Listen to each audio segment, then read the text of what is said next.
அனைவருக்கும் வணக்கம். இது சாரதி லா ஸ்டடீஸ். சாரதி லா ஸ்டடீஸில் மிக முக்கியமான டாபிக் தான் இந்த பப்ளிக் யூட்டிலிட்டி சர்வீஸ். ஆக்சுவலாக இந்த கான்செப்ட் பார்த்தீங்கன்னா ஸ்ட்ரைக் அப்படின்ற கான்செப்டில் வரும். நல்லா நோட் பண்ணிக்கணும். நீங்கள் ஸ்ட்ரைக்குன்னு வந்துச்சுன்னா பப்ளிக் யூட்டிலிட்டி சர்வீஸ் இல்லாமல் உங்களுடைய ஆன்சர் ஷீட்டை இன்விஜிலேட்டர்கிட்ட கொடுக்கவே மாட்டேன் அப்படின்ற எண்ண ஓட்டத்தோடு நீங்கள் எக்ஸாம் ஹாலுக்குள்ளே என்ட்ரி ஆகணும். ஏன்னா அந்த அளவுக்கு மிக முக்கியமான டாபிக் தான் இந்த பப்ளிக் யூட்டிலிட்டி சர்வீஸ். PUSன்னு கூட உங்களுடைய கொஸ்டின் பேப்பரில் வரத்துக்கு வாய்ப்பு இருக்குது. கோ ஸ்லோ பார்த்தோம். கோ ஸ்லோவுடைய கான்செப்டும் இதுவும் கிட்டத்தட்ட அதுக்குள்ளே மிங்கிளாகி வருவதற்கும் வாய்ப்பு இருக்குது. ஸோ இந்த பப்ளிக் யூட்டிலிட்டி சர்வீஸை மிக கவனமாக நோட்ஸ் எடுத்துக்கோங்க.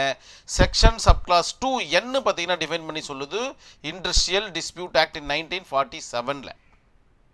இந்த ஒரு 5 லைனை படிக்கிறேன் பாருங்க. பப்ளிக் யூட்டிலிட்டி சர்வீஸ் என்பது நாட்டு மக்களின் அன்றாட தேவைகள், நல்லா புரிஞ்சுக்கிங்களேன், எசென்ஷியல் நீடு, டெய்லி எதெல்லாம் நம்மளுக்கு யூஸ் ஆகுதோ நாட்டு மக்களுக்கு, அது எல்லாமே பப்ளிக் யூட்டிலிட்டி சர்வீஸில் வரும். ஸோ அந்த ஒரு சேவை, அந்த ஒரு வேலையை செய்வதற்கும் பார்த்திங்கன்னா ஹியூமன் பீயிங் தான் தேவைப்படுது, மனிதர்கள் தான் தேவைப்படுறாங்க. அவர்களுக்கென்று தொழிற்சங்கங்கள் இருக்கும், அவர்களும் வேலையாட்கள் தான். இவர்களுக்குள்ளே எதனா தொழில் தகராறுகள் வந்துச்சுன்னா ஸ்ட்ரைக் பண்ணலாமா வேண்டாவா என்பது தான் ஒரு மிகப்பெரிய ஒரு கொஸ்டினாக இந்த இடத்துல இருக்குது. ஏதோ ஒரு இடத்துல ஏதோ ஒரு கம்பெனி ஸ்ட்ரைக் பண்ணுதுன்னா நம்மளை பெருசாக பாதிக்காது. ஆனால் இவர்கள் ஸ்ட்ரைக் பண்ணாங்கன்னா நம்மளை பெருசாக பாதிச்சிரும்.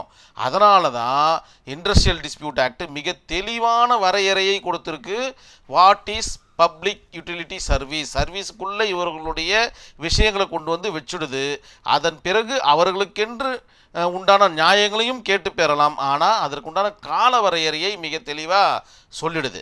சரி, தேவைகளை பூர்த்தி செய்யும் மற்றும் பாதுகாப்பு பணியில் ஈடுபடும் யாரெல்லாம் இதில் வருவாங்க? பாதுகாப்பு பணியில் ஈடுபடுறவங்க, அரசு ஊழியர்கள் மற்றும் தனியார் ஊழியர்கள் வேலை நிறுத்தத்தில் ஈடுபட்டால் பல நிபந்தனைகளை கட்டாயம் கடைபிடிக்க வேண்டும். சும்மா அவங்க எடுத்தவங்க ஸ்ட்ரைக் பண்ணிட முடியாது. மேலும் அவைகள் நாட்டு நலனுக்கு மிக முக்கியமான சேவையாக கருதப்படுகின்றன. இந்த வேலைகள் எல்லாமே பார்த்திங்கன்னா நாட்டு மக்களுடைய எசென்ஷியல் நீடு, டெய்லி தேவையான ஒரு அம்சங்கள் அப்படின்ற மாதிரி உங்களுடைய ஆன்சர் ஷீட்டில் மிக தெளிவாக நோட் பண்ணி கொடுங்க.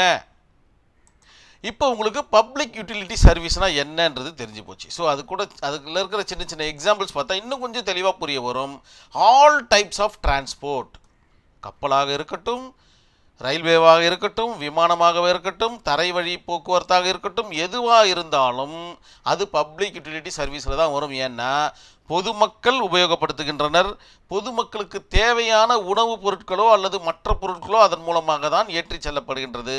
இவர்கள் ஸ்ட்ரைக் செய்ய வேண்டுமானால் பல நிபந்தனைகள் இவர்களுக்கு இருக்கிறது என்றதை நினைவில் வச்சுக்கிங்க. அது தனியாராக இருக்கட்டும், அரசாங்க ஊழியர்களாக இருக்கட்டும், 2 பேருக்குமே ஒரே மாதிரியான கான்செப்ட் தான். வாட்டர் சப்ளை, தண்ணி சப்ளை கட் பண்ணிட்டாங்கப்பா, எங்களுக்கு சரியான சம்பளம் கொடுக்கல, அதனால் நாங்கள் இன்னிலேருந்து வேலை செய்ய மாட்டோன்னு அவர்கள் ஸ்ட்ரைக் பண்ண ஆரம்பிச்சுட்டாங்கன்னா எசென்ஷியல் நீடான வாட்டர் பார்த்திங்கன்னா மக்களுக்கு கிடைக்காம போயிடும். அதனால் அவங்க முன்னெச்சரிக்கையாக இருக்கக்கூடிய கான்செப்ட் கூட இல்லாத போயிடும். அதனால் அவர்களுக்கும் நிபந்தனைகள் உண்டு. மெடிக்கல் சர்வீஸுக்கும் அதே மாதிரி தான். Electricity board essential need. Banking sectors இல்லைன்னா பணப்பரிவர்த்தனையே நடக்காது. இவருக்கு நான் 10,000 ரூபாய் கொடுக்க முடியாது, ஏன்னா பேங்க் இல்லை, அங்கேருந்து தான் வாங்கி தான் நான் கொடுக்கணும், இல்லை லோன் வாங்கி கொடுக்கணும் போது இந்த பேங்கிங் செக்டர் ஸ்ட்ரைக்கில் ஈடுபட்டாங்கன்னா நமக்கு பெரிய பிரச்சனை வந்துடும். போஸ்டல் சர்வீஸ், ஃபயர் சர்வீஸ் ஒரு இடம் எரிஞ்சிட்ருக்கு, அந்த இடத்துல இவங்க ஸ்ட்ரைக் பண்ணுறாங்கன்னா அது நியாயமான ஒரு விஷயமா இருக்காது. ஸோ இது எல்லாமே பார்த்திங்கன்னா பப்ளிக் யூட்டிலிட்டி சர்வீஸில் கொண்டு வந்து வச்சுருக்காங்கன்றத உங்களுடைய ஆன்சர் ஷீட்டில் எழுதுங்க. உங்களுக்கு எக்ஸ்ட்ரா ஆடட் பார்த்திங்கன்னா ஸ்ட்ரைக்குன்னு கேட்டாலும் சரி, பப்ளிக் யூட்டிலிட்டி சர்வீஸ்ன்னு கேட்டாலும் சரி, நீங்கள் இவ்வளோ பாயிண்ட்ஸை எழுதுறதுக்கு நீங்கள் தயாராக இருக்கிறீங்க. அது மட்டும் இல்லாமல் இந்த மூணு செக்ஷனையும் நம்ம டிஸ்கஸ் பண்ண வேண்டியது இருக்குது. செக்ஷன் 22 சப்கிளாஸ் 1 என்ன சொல்லுதுன்னு பார்த்தீங்கன்னா 14 நாள் நோட்டீஸ் பீரியடு கொடுத்ததுக்கப்புறம் தான் நீங்கள் ஸ்ட்ரைக் பண்ணவே ஆரம்பிக்கணும். இன்றைக்கி ஸ்ட்ரைக் நினைக்கிறீங்கன்னா, இந்த டேட்டை நீங்கள் ஃபிக்ஸ் பண்ணுறீங்கன்னா இதற்கு முன்னாடி 14 நாட்களுக்கு முன்னாடி நீங்கள் நோட்டீஸ் கொடுத்துருக்கணும். யாருக்கு? சட்டன் அதிகாரிங்க கிட்ட, அந்த ஒரு நிறுவனத்திற்கிட்ட நீங்கள் நோட்டீஸ் கொடுக்கணும். இது கண்டிஷன், எல்லாருக்குமே இருக்கிற கண்டிஷன்ஸ் தான். ஆனால் இவர்கள் மிக அற்புதமாக கடைபிடிக்கணும். எடுத்தங்கவுத்தோன்னு ஸ்ட்ரைக் பண்ணக்கூடாது அப்படின்ற ஒரு கான்செப்ட் தான் இந்த PUS பப்ளிக் யூட்டிலிட்டி சர்வீஸ். அதுக்கப்புறம் பார்த்தீங்கன்னா செக்ஷன் 22 சப் கிளாஸ் 3 என்ன சொல்ல வருது அப்படின்னு பார்த்தீங்கன்னா, எம்ப்ளாயர்ஸ் என்று சொல்லப்படுகின்ற அந்த முதலாளிகளும் பார்த்தீங்கன்னா 14 நாள் நோட்டீஸு கொடுக்கணும். தொழிலாளர்களுக்கு அவங்க லாக் அவுட் பண்ணுறாங்க, எங்களால் இந்த நிறுவனத்தை நடத்த முடியலை, இல்லை நீங்கள் பண்ணுற ஸ்ட்ரைக் எங்களுக்கு பெருசாக தலைவலியாக இருக்குது, எங்களுக்கு புரியாத ஒரு விஷயமா இருக்குது, நீங்கள் என்ன சொன்னாலும் கேட்க மாட்டேன்றீங்க, நான் லாக் அவுட் அப்படின்ற ஒரு டூலை நான் எடுக்கிறேன் அப்படின்ற ஒரு கான்செப்ட் எடுத்தாங்கன்னா அவர்களும் 14 நாட்களுக்கு முன்பு ஒரு நோட்டீஸை யாருக்கு கொடுக்கணும்? தொழிற்சங்கங்களுக்கு, ஒர்க்மேனுக்கு கொடுக்கணும் அப்படின்றது தான் செக்ஷன் 22 சப் கிளாஸ் 3 டிஃபைன் பண்ணி சொல்லுது. செக்ஷன் 23 என்ன சொல்ல வருது அப்படின்னு பார்த்தீங்கன்னா, அந்த மாதிரி 14 நாட்கள் நோட்டீஸை கொடுத்துக்கிறீங்க, நீங்கள் ஸ்ட்ரைக்கை ஆரம்பிச்சிட்டீங்க அப்படின்னும் போது தீர்வகத்துக்குள் நம்ம போக வேண்டிய நிலைமையில் இருக்கிறோம். சமரச தீர்வு மையம் அல்லது அட்ஜுடிகேஷன் என்று சொல்லப்படுகின்ற அந்த தீர்ப்பாயங்கள். அப்படி போகும்பொழுது அந்த காலகட்டத்தில் என்ன 14 நாள் நோட்டீஸ் கொடுத்துட்டாங்க, அதுக்கப்புறமா நீங்கள் என்ன ஸ்ட்ரைக் பண்ணுறீங்க, 2 நாளுக்கு அப்புறம் பார்த்தீங்கன்னா நீங்கள் கன்சிலியேஷனுக்கோ இல்லைன்னா அட்ஜுடிகேஷனுக்கோ போகிறீங்கன்னா அதன் பிறகு நீங்கள் ஸ்ட்ரைக்கும் பண்ணக்கூடாது, லாக் அவுட்டும் பண்ணக்கூடாது அப்படின்னு சொல்கிறது தான் இந்த செக்ஷன் 23. பண்ணிங்கன்னா அது ஒரு அஃபென்ஸாக மாறிடும். அடிக்கடி உங்களுடைய கொஸ்டின் பேப்பரில் கேட்டுட்ருக்காங்க, மிக கவனமாக நோட்ஸ் எடுத்துக்கோங்க. அது இல்லாமல் மிக முக்கியமான ஒரு கான்செப்டும் கூட 2 கேஸ் ஸ்டடி பார்க்கும்போது மிக அற்புதமாக நம்மளுக்கு புரிய வரும். Tata power company limited versus state of Maharashtra ஒன்று, BEL employees association versus union of India.